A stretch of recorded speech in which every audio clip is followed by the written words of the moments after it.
मेरी राय हो या पार्टी की राय हो या देश की राय हो, सबकी एक ही राय है कि वक्फ कानून संशोधन विधेयक 2025 असंवैधानिक है। देश में जो संविधान ने अधिकार दिए हैं उस अधिकार के विपरीत है।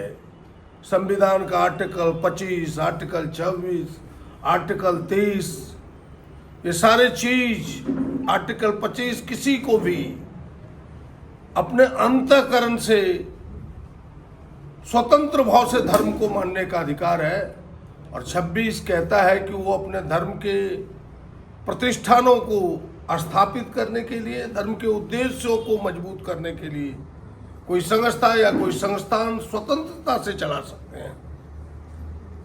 और हमें लगता है कि यह जो संशोधन है ये इसके विपरीत जाता है, ये अंकुश लगाने का प्रयास है।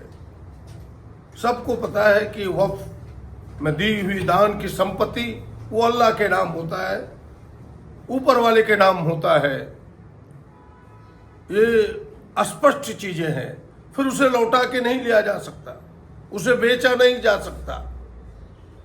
लेकिन जिस प्रकार के संशोधन किए गए हैं ये एक बड़ा प्रश्न चिन्ह सामने लाया है। उनकी संपत्ति को छीनने का प्रयास है, सरकारीकरण करने का प्रयास है, और पहली बार किसी धार्मिक संस्था में दूसरे धर्मों के लोगों को घुसाने का प्रयास है, यानी एक हस्तक्षेप है उसमें।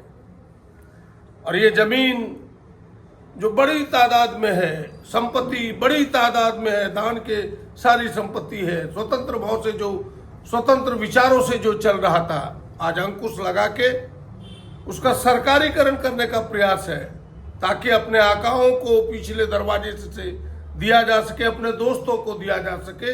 ये इरादे हैं भारतीय जनता पार्टी का। इसलिए आज पूरे देश में इसका विरोध है। और केवल यही नहीं, इसका खतरनाक संकेत आज दूसरे धर्मावलंबियों के भी ऊपर ये दिख रहा है। इस कानून में ये प्रावधान कर दिया कि भाई तुम्हें जो दान की जमीन है उसके कागजात दिखाने होंगे। कोई 300 बरस, कोई 200 बरस पहले से, कोई उससे भी पहले से लोगों ने दान दिया है। अब उनके कागजात लोग कहाँ से लाए? आज कई मंदिर हैं जिनके कागजात नहीं है लेकिन लोगों ने दान में दिया है। अब कई कब्रिस्तान हैं जहां पहले से दान दिया हुआ है। तो तमाम चीजों पर अभी खतरा मंडरा रहा है। और हमें लगता है कि यह जिस प्रकार के कानून के संशोधन हुए हैं यह देश में तनाव भी पैदा करेगा, विद्वेष पैदा करेगा। और यह विद्वेष जिंदा रहे, यह सांप्रदायिकता का भाव जिंदा रहे। भारतीय जनता पार्टी उसके अंदर से यह साजिश रची है कि भाई यहां सांप्रदायिकता का घाव लहूलुहान रहे। सांप्रदायिकता के घाव को वो समाप्त करना नहीं चाहता। वो यहाँ शांति अमन चैन नहीं चाहता। देश की अमन चैन शांति भी इस बहाने वो छीनने का प्रयास कर रहा है। तो ये तमाम चीजें हैं। इसलिए हम कांग्रेस के लोगों ने भी वक्फ संशोधन कानून का विरोध किया है।